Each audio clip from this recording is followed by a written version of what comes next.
We're ready. Hi, I'm Dr. Menton. I'm the founder of Anatomy for Kids. And this is so exciting to me to know that you're out there and we're actually connecting with each other. I want you to know a little bit about me before we start a lesson today. So, the most important thing for you to know is that I have a mission. And my mission is to empower our young kids, our adolescents, with the knowledge that they need, that as they move into their teenage years, they're going to make really wise decisions about their body. So it's a big task, but it's one that I thoroughly enjoy doing, and I'm hopeful that it's really helpful for you and your kids. There are two big needs that I'm trying to meet with my mission. The first one, obviously, is to provide really great, interesting, accurate information for your kids. So I was at UCLA for many years in the medical school as a professor, and my research is in the reproductive system. And so I was particularly interested when those entering first-year students came to medical school. I teach anatomy, and so I had the opportunity when we got to the reproductive system to find out what they already know. And I was really surprised to find out that here they were in their 20s, and they actually knew very little about their reproductive system. So my first, most important objective of what I'm trying to do is to change that. Make sure that our adolescents have a really thorough understanding about their reproductive system, about the changes in their body during puberty. And so that got me going on this whole idea of retiring early and writing really great resources, books for kids that they would want to read, and had all the important information in there telling them about what's going on in their body. So my first plan was to just write one book on puberty for girls and one for boys. And parents pleaded with me not to do that, to rather write age-appropriate books. So that's what I've ended up doing. So I have lots of great books, lots of fun books, boys and girls, that you can look at for the appropriate age of your child. My second objective here is to help parents. I've worked with lots of parents in the last few years, and I'm just so surprised at what a challenge it is to teach your kids about their body. And I want to make that easier for you. I want to give you all the resources that you need to make sure that your kids have this important information. So, with that in mind, I would like to start a lesson for you today that I think you're going to like.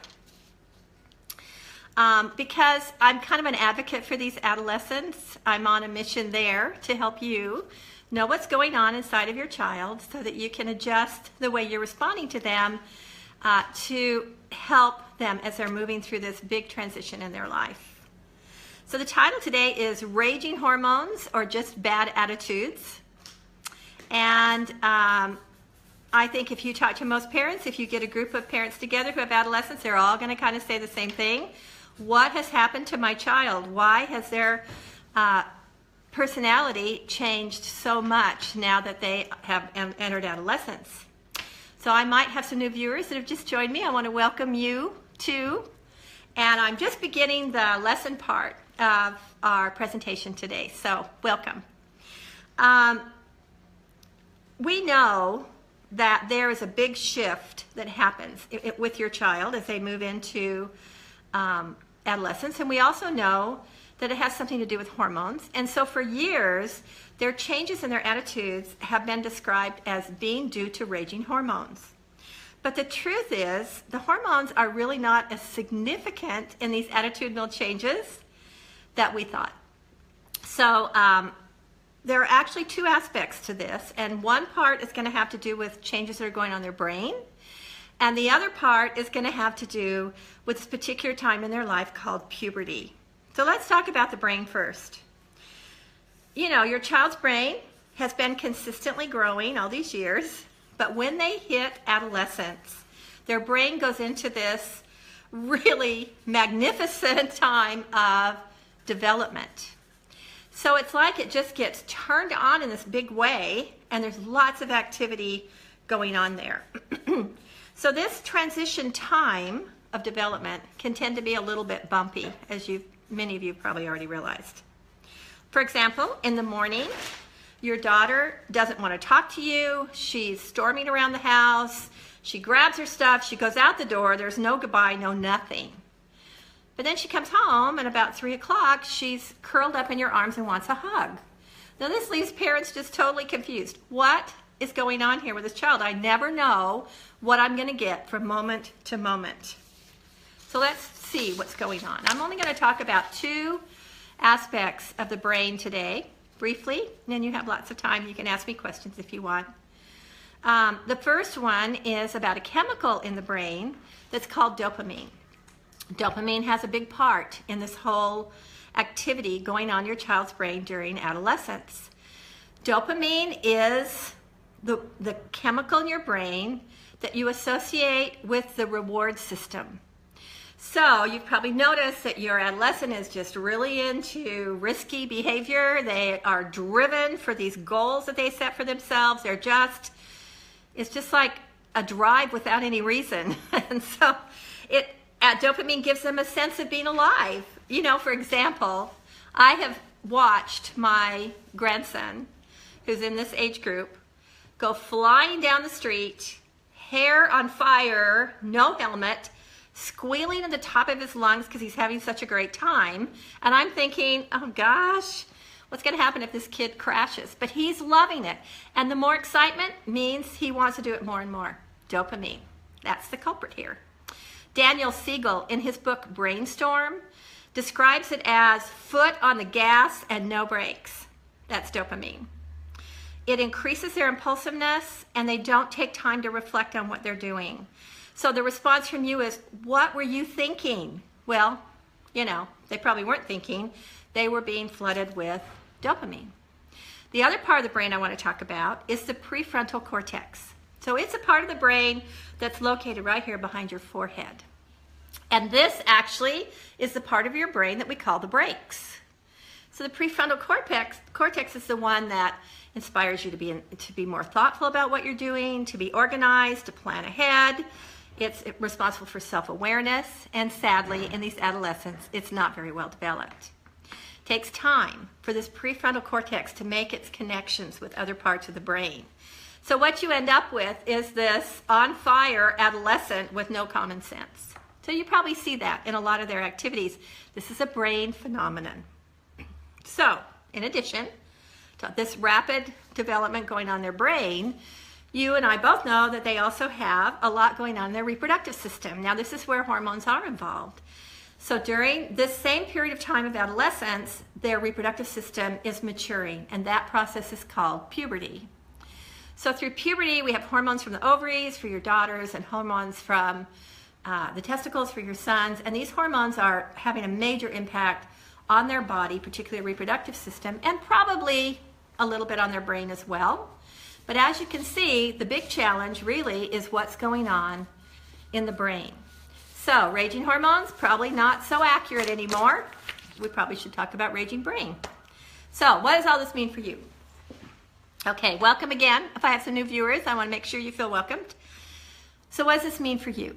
Well, you and I both know that when we're educated about something, we're less anxious about it. And these young adolescents and kids are going into their tweens and teens. They need to be educated about what's happening to them. It would be great for them to know this information about their brain. I mean, they're the ones living it. They can't figure out half the time why they're feeling what they're feeling. And if you ask them, they have no idea. They don't understand what's going on with their reproductive system. They are just a little clueless. So we need to educate them. I have books, my books. Those are great. And I would encourage you to make them available. If you have a son who's 11 years or older, you probably just want to leave them in their room because they're not going to want to talk to you about it. And even a lot of girls at that age are getting a little bit more resistant to your teaching. I do have a question from a single mom who asks me, should I find a man to teach my son about puberty? And I was really surprised to learn as I talked to more and more young boys working through my books that they're perfectly fine with their mom teaching them these concepts. if you're the person in the family that's been sort of keeping track of their health and their lifestyle stuff, they'll feel fine about you also giving them information about puberty and the changes that are coming. Another mom, Amy, said, my daughter is only 9. Does she need to know about puberty? And of course she does. The clinical age for early puberty is 8 to 10, 8 to 9 really in a girl. And so the earlier you start explaining to her about the changes that are going on in her body, the better. I think it's just a little bit tough for moms when they see these young 9-year-olds and 8-year-olds thinking that can't possibly be right. But even though you're not seeing a lot of the big changes, you may notice change in her body odor, something that's signaling to you that's probably time to get some information out to her about puberty. I have another question from someone about their son. Won't even talk to you about puberty. What can you do? You know, it's the same thing that I keep saying. Just leave the book in their room. Make sure the resource you choose is what you want them to read, and leave it in their room, and I can assure you they will look at it. So what else can you do besides educating themselves and yourself is to adjust your parenting style that kind of goes along with where your child is at. So about this is a really important thing to me. You want to start speaking to your child in the same respectful way that you want them to speak to you. So you know when they're little, you can just kind of tell them, go do this and go do that.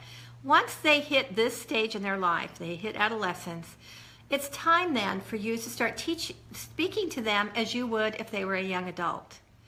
And having that expectation for them responding to you like a young adult. So you don't just yell at them, you don't demand things from them, you've got to learn to negotiate with them. Get them to be on board with you on the decisions that you're making for them, the things that you want them to do. That also means being honest with them how you feel about things that they say to you. If they say something to you that hurts your feelings, you need to tell them that it hurt your feelings.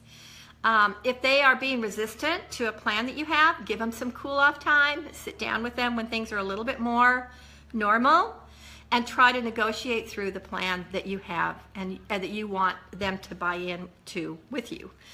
So it's a matter of looking at them as someone who's on the pathway to becoming a young adult. That doesn't mean that you don't set boundaries. Boundaries are a way of communicating love to these kids. They want to know that you're still going to be there guiding them. They're feeling insecure. They don't know what's going on. They still want you to lead them. But setting those boundaries also means talking to them, getting a buy-in from them, helping them to understand what you think is important and the relationships that you want them to maintain in the family. You know, these kids can be really disruptive in a family, and that's just simply not acceptable. So you have to let them know that the house doesn't revolve around them, and that these are some boundaries that are going to have to be in place.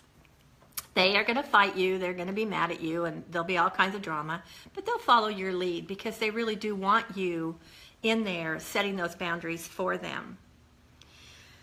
I also think one of the most important things you can do is give lots of hugs. You know, they'll fight you and they'll squirm. And even me with my grandkids that are now teenagers or becoming teenagers, I give them lots of big hugs. And they always, you know, give me a bit of a tough time. But underneath it all, I know they really love it. I always make sure, too, that I have homemade chocolate chip cookies in the cookie jar. Those come in handy in tough moments. Just let yourself be a real person, a real adult with them, so that they can see that side of you, that loving side of you.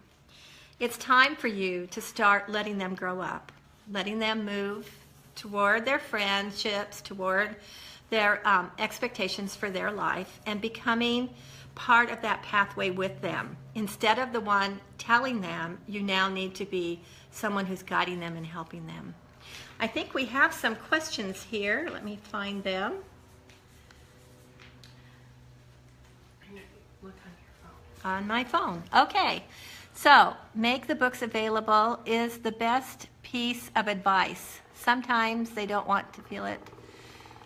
lectured, but they want to know. Oh, great. That's someone who bought the books and says, let the books do the teaching.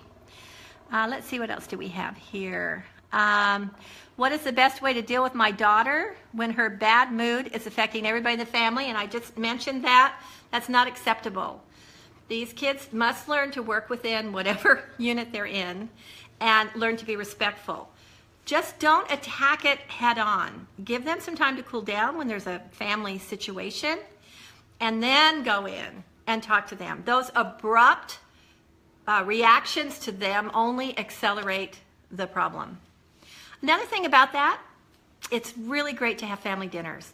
Family dinners are my favorite thing.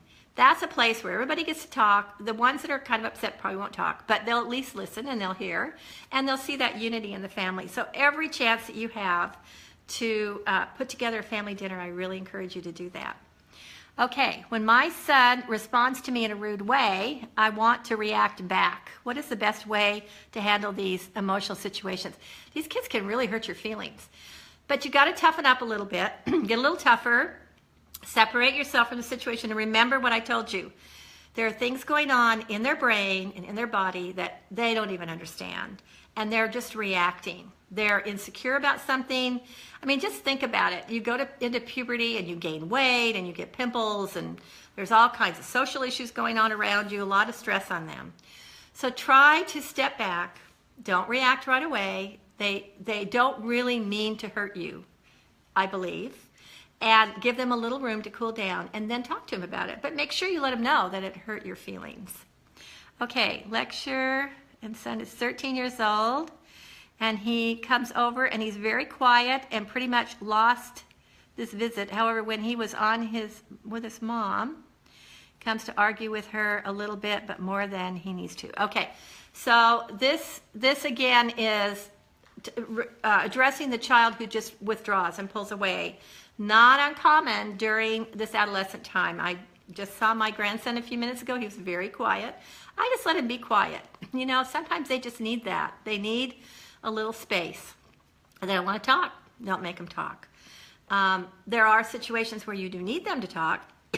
You have to communicate that to them. But these kids need a little space. If they just want to go to their room and be by themselves and you don't feel like they're doing anything that's going to be a problem, then let them just have that space. It's a little quiet time in their day.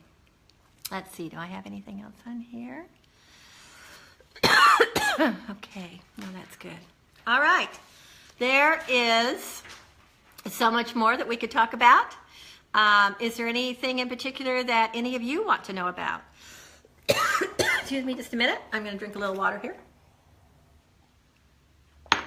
What topics can I create for you as we develop more and more of these very special times together?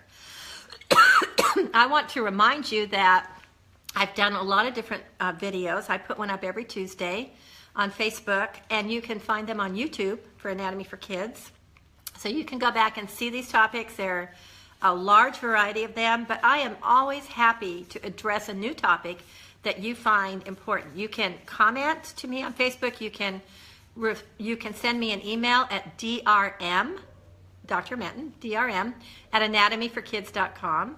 You can go to my website, anatomyforkids.com, and ask me questions there.